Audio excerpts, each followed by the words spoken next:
Continuamos en el grado de Pedagogía en la UNED y estamos hablando en los inicios de la inteligencia, la percepción auditiva.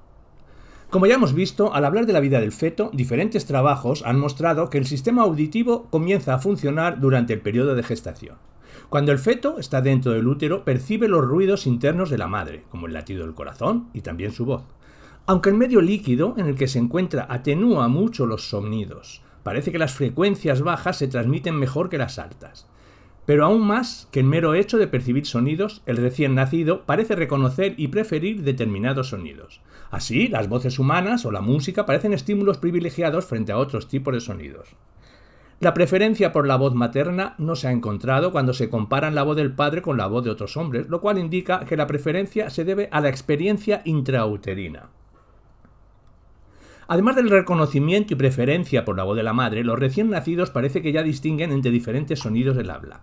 Sin entrar en los detalles procedimentales del experimento, los estudios ya clásicos de Eimas y colaboradores en 1971 pusieron de manifiesto que los bebés de tan solo un mes ya diferenciaban entre el sonido P y el sonido B. Estos dos sonidos son muy parecidos, pero se diferencian en el tiempo que tarda en expulsarse el aire que hace vibrar las cuerdas vocales. Esta mínima diferencia de tiempo es percibida por los adultos, de forma que ambos sonidos se procesan como diferentes y no se confunden palabras como por ejemplo par y bar.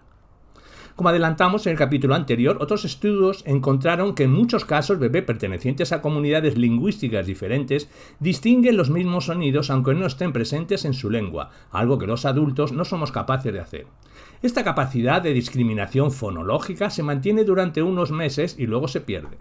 La principal hipótesis para explicar estos resultados es que llega un momento en el que no resulta útil y se pierde. Se trata, por tanto, de economizar espacio en el cerebro y guardarlo para lo que sí resulta relevante.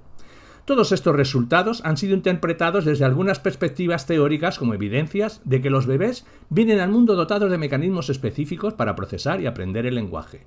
Dichos mecanismos permitirán que el bebé se oriente de forma preferente hacia la voz humana, que discrimine los sonidos del habla desde muy temprano y que pueda discriminar incluso los que no pertenecen a su lengua materna y que finalmente, pasado un tiempo, pierda última capacidad cuando ya no resulta útil ni necesaria.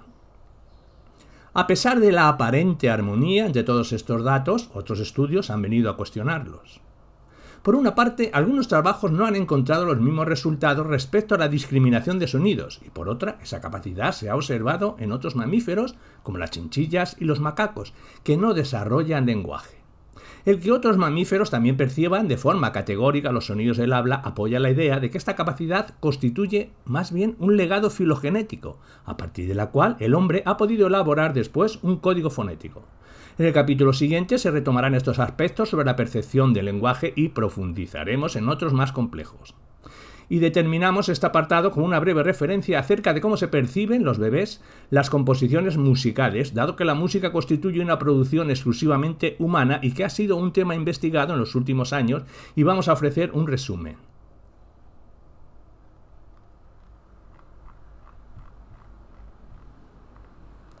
¿Qué se escucha desde el útero?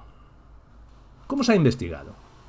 Mediante el estudio del ritmo cardíaco en fetos, se ha comprobado que ante un acontecimiento o estímulo nuevo, los fetos y recién nacidos experimentan una deceleración inicial del ritmo cardíaco que luego vuelve a la normalidad.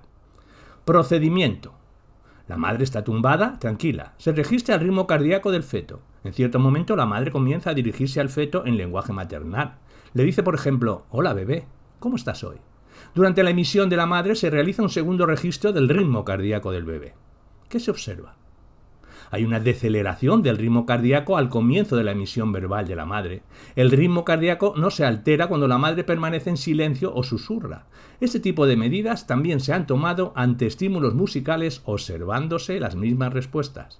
Como conclusión diremos que los resultados muestran que los fetos atienden a los sonidos de la voz de la madre y a estímulos musicales. ¿Prefieren los bebés la voz de sus madres?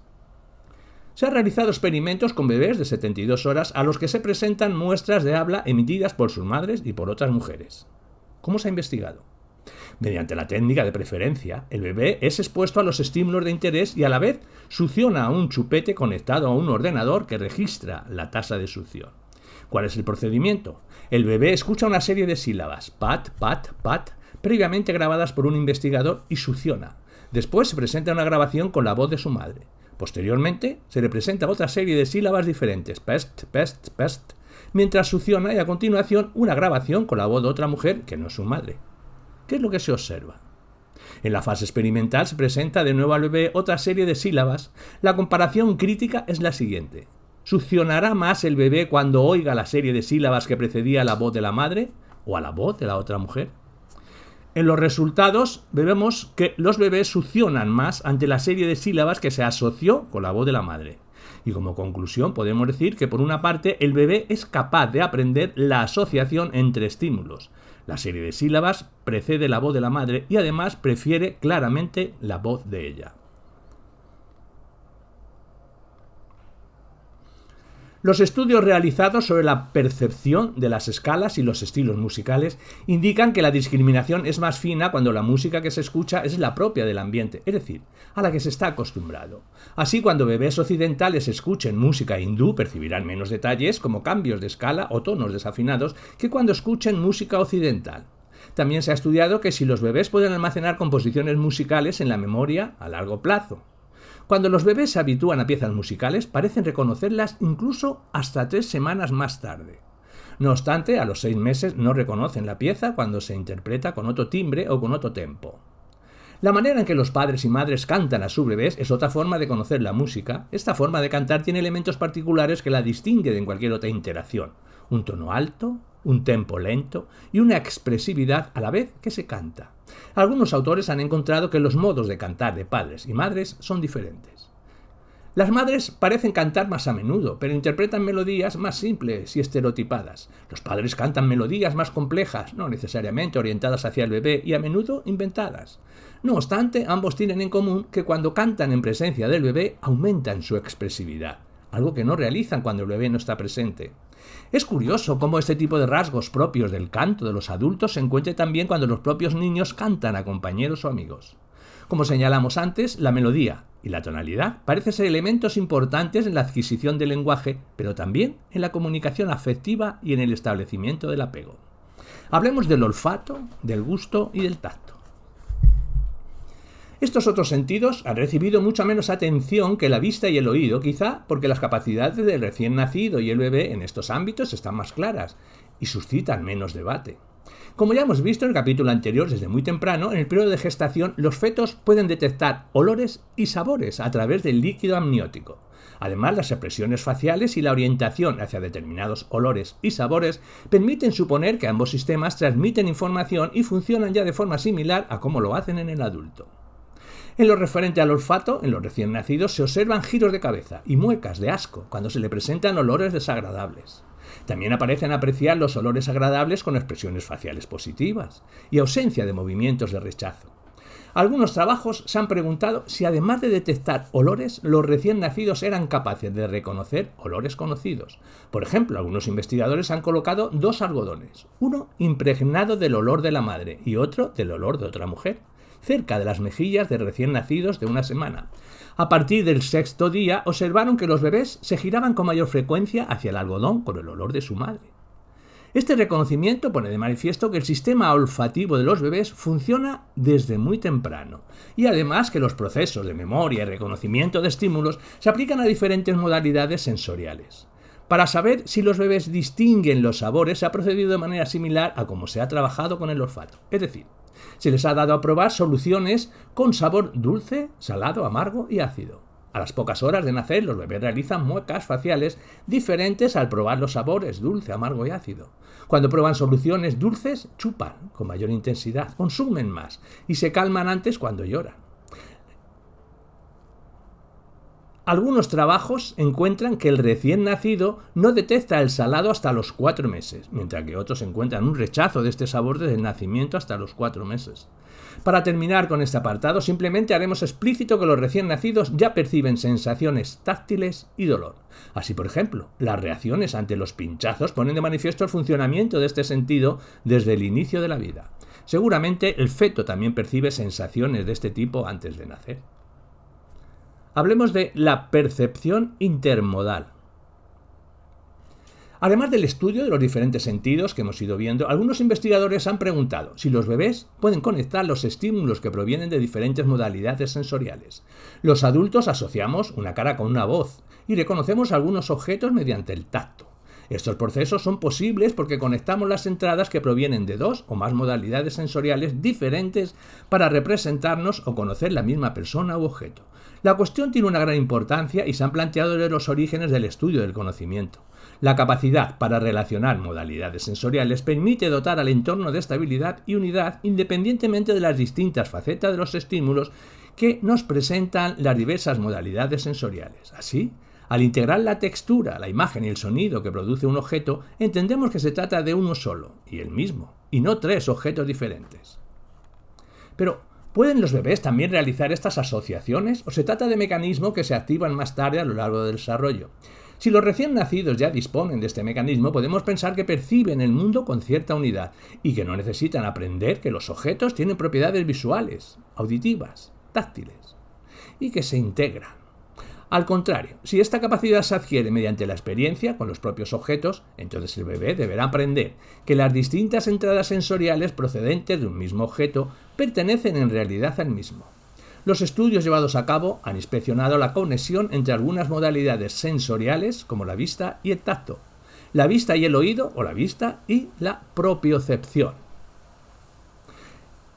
En lo que se refiere a la coordinación entre la vista y el tacto, Medford y Wharton en 1979 idearon un experimento en el que bebés de un mes chupaban un chupete que no habían visto antes. Uno de los grupos chupaba un chupete liso y el otro un chupete con protuberancias. Una vez que los bebés lo habían explorado mediante el tacto, presentaban las imágenes correspondientes. Así pues, cada bebé veía una imagen que coincidía con el chupete que habían explorado con la boca y otra de un chupete diferente.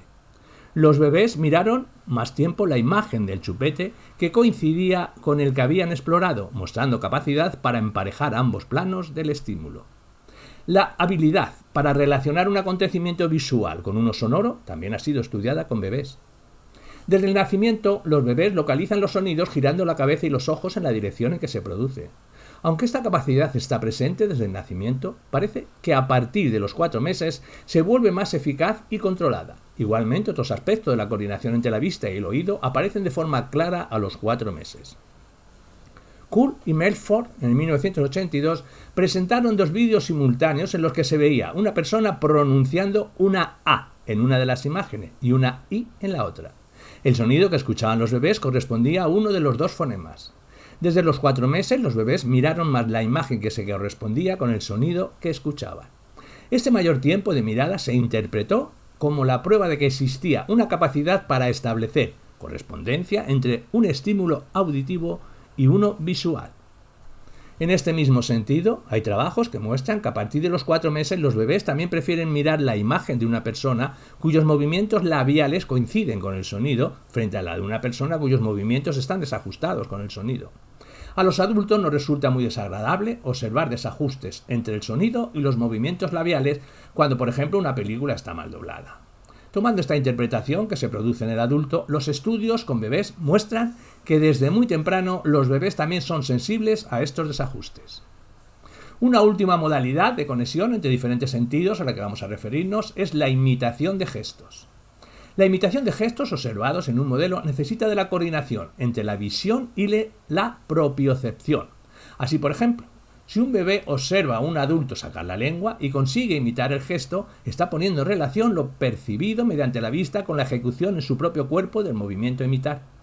Los trabajos de Medford y Moore en 1983, que mostraron que recién nacidos de 2 semanas de edad e incluso de unos minutos de vida eran capaces de imitar gestos faciales, produjeron un gran impacto en los debates sobre las capacidades del recién nacido y la aparición de la representación.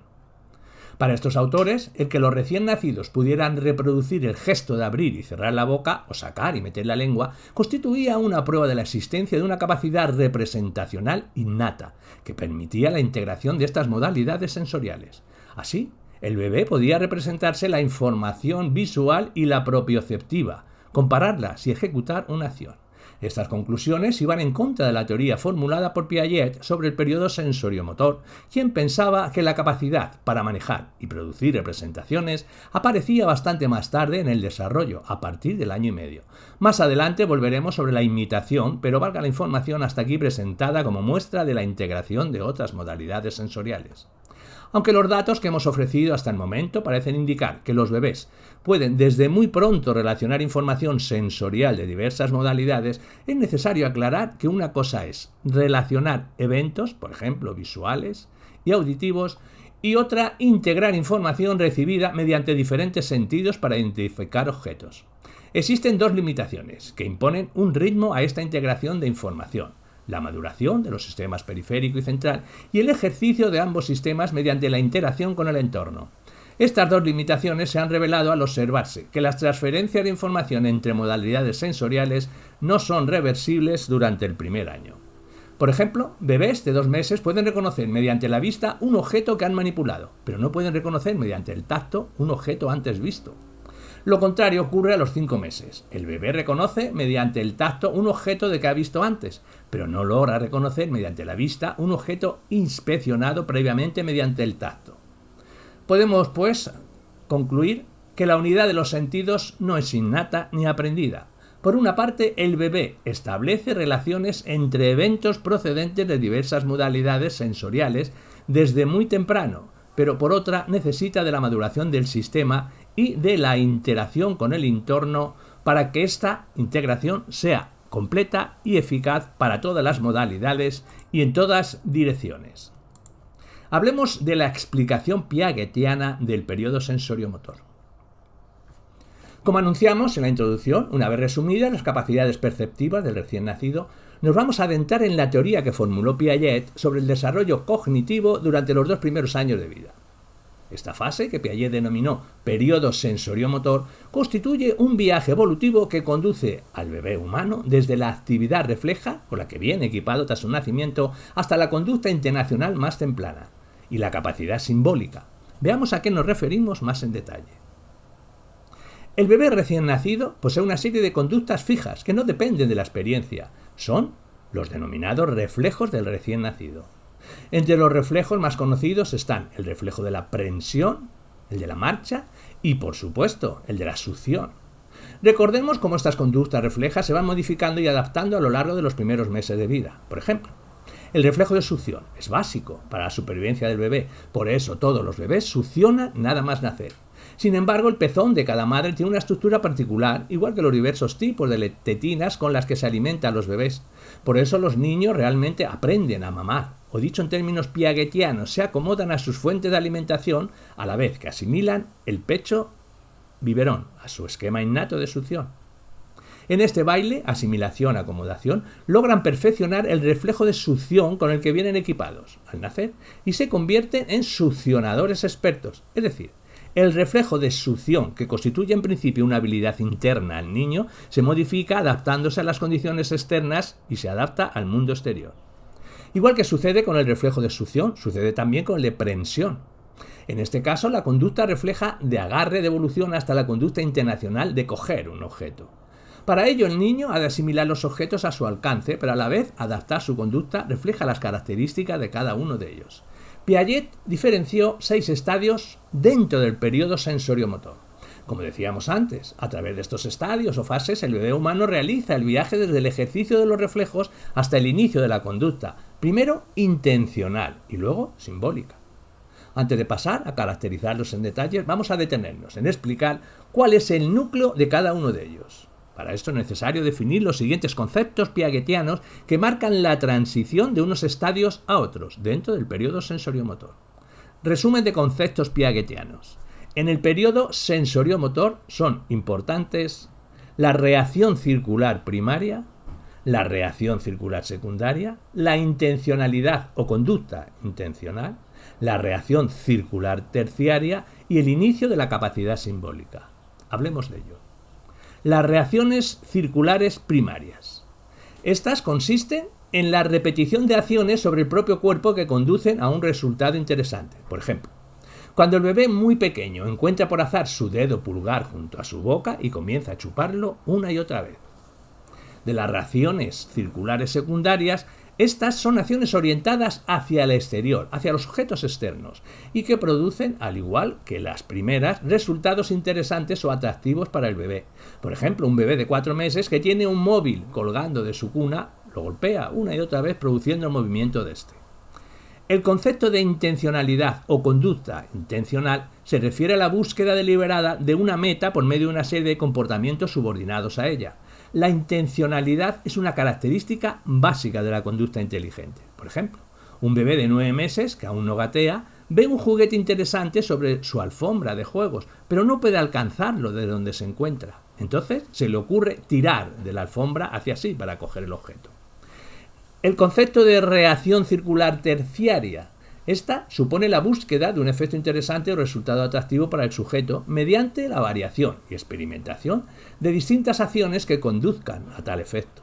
Por ejemplo, pensemos en un bebé de 15 meses, fascinado por dejar caer una y otra vez un juguete desde distintas posiciones para ver cómo suena, dónde cae, etc.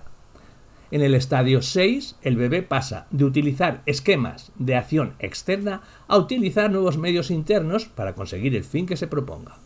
Es decir, el bebé puede comenzar a usar representaciones mentales o símbolos. Vamos a detenernos en este concepto, el concepto de símbolo, ya que la capacidad simbólica constituye un logro fundamental en el desarrollo de la inteligencia. La capacidad simbólica supone un logro crucial en el desarrollo intelectual. Permite al niño poder anticipar las consecuencias de sus acciones, planificar las mismas y llegar a pensar o representarse no solo la realidad presente, sino también la pasada, la futura, la imaginable o la posible. Supone un cambio cualitativo importante que marca la transición de un modo de relación con la realidad sensoriomotora basado en sensaciones y acciones externas a un modo simbólico o representacional, característico ya de un nuevo tipo de inteligencia, la inteligencia operacional. Veamos a continuación, de forma más detallada, las características de los estadios del periodo sensoriomotor planteados por Piaget. Pero antes hablemos de qué es un símbolo. Los símbolos son cualquier tipo de estímulo o código que se representa otra cosa, objeto, persona. El ejemplo prototípico de símbolos son las palabras. Por ejemplo, la palabra pelota no es más que un conjunto de sonidos, fonemas, que en lengua española ligamos inmediatamente con el objeto redondo que sirve para jugar en distintas modalidades, fútbol, baloncesto, etc. Los símbolos tienen, por tanto, dos planos distintos, el llamado plano del significante o forma, en el caso de la palabra sería el conjunto de los fonemas que forman, y en el plano del significado o realidad a la que representan, pero las palabras, el lenguaje, no agotando la realidad simbólica. También encontramos en otros ámbitos o actividades la puesta en funcionamiento de la capacidad simbólica, en concreto en el llamado juego simbólico en el dibujo y la imitación diferida. Veamos, como hemos dicho antes, la caracterización de los 6 estadios del periodo sensoriomotor planteados por Piaget. Estadio número 1. El ejercicio de los reflejos, de 0 a 1 mes aproximadamente. Desde el comienzo de la vida, el bebé humano pone en práctica el conjunto de reflejos con el que viene equipado. Como plantea el propio Piaget, en el nacimiento de la inteligencia en el niño, respecto de cada conducta, refleja o reflejo. Por muy implantado que esté en cuanto a mecanismos fisiológicos hereditarios y por muy fijado que parezca en su automatismo inmutable, no por ello deja de necesitar un cierto ejercicio para adaptarse verdaderamente, ni es menos susceptible de acomodación gradual a la realidad exterior. El ejercicio de los distintos reflejos le sirve al bebé humano como punto de arranque para su desarrollo psicológico. Los reflejos del recién nacido, por ejemplo, el de succión o el de prensión, experimentan en este primer estadio pequeñas adaptaciones combinacional de asimilación y acomodación, y en este ejercicio se modifican, constituyéndose entonces en conductas cada vez más alejadas de lo puramente biológico hereditario y acercándose gradualmente a lo que constituyen las primeras conductas adquiridas propias ya del segundo estadio. Veamos una detallada observación realizada por el propio Piaget en relación a este tipo de actividades que ocupan a los bebés menores de 2 meses. Observación 10. A los 0 años. Laurent encuentra tendido boca arriba sin demasiado apetito, no ha llorado desde su última toma y establecemos un contacto entre el pezón y su mejilla derecha. Se gira hacia el lado correcto. pero apartamos el seno hasta unos 5 o 10 centímetros. Se orienta durante algunos segundos hacia la dirección correcta, pero luego renuncia. Tras unos instantes continúa, pues, acostado boca arriba con su cara mirando el techo. Comienza a mover la boca, aunque débilmente, ya que la cabeza oscila a la izquierda y a la derecha para acabar orientándose finalmente hacia el lado incorrecto. Breve búsqueda en esta dirección seguida de una mímica de llanto y nueva detección. Después de unos momentos, nueva búsqueda en la dirección incorrecta. Le tocamos el centro de su mejilla derecha. Ninguna reacción. Solamente cuando el pezón le roza la piel a 1 centímetro aproximadamente de sus labios es cuando se gira y lo coge. Parecería, al leer esta descripción, que todo el ejercicio de las últimas semanas ha sido en vano. Pero al repetir al día siguiente la misma experiencia, se obtienen unos resultados exactamente contrarios, como seguidamente vamos a ver. A los 0. Lauren se encuentra tumbado boca arriba, dando muestras de gran apetito. Le toco el centro de la mejilla, con mi dedo índice replegado, tan pronto en el lado derecho como en el izquierdo. A cada ocasión se vuelve inmediatamente hacia el lado correcto. Luego, mientras sigue recostado boca arriba, siente el pezón en el centro de su mejilla derecha, pero cuando intenta cogerlo, se lo apartamos unos 10 centímetros. Estira entonces el cuello siempre hacia el lado correcto y busca de un modo claro. Cansado por el esfuerzo, descansa un instante, siempre con el rostro orientado hacia el techo. Luego su boca reemprende la búsqueda y su cabeza se orienta inmediatamente hacia el lado idóneo. En esta ocasión se adelanta hasta tocar el pezón, primero con la nariz, luego con la región intermedia entre los orificios nasales y la comisura de los labios. Entonces repite en 2 ocasiones y de manera muy precisa el gesto anotado. La importancia teórica de esta y otras observaciones que Piaget ofrece en su estudio del periodo sensoriomotor permiten comprender cómo un sistema de puros reflejos se constituye en conducta psicológica adaptándose paso a paso a la realidad exterior.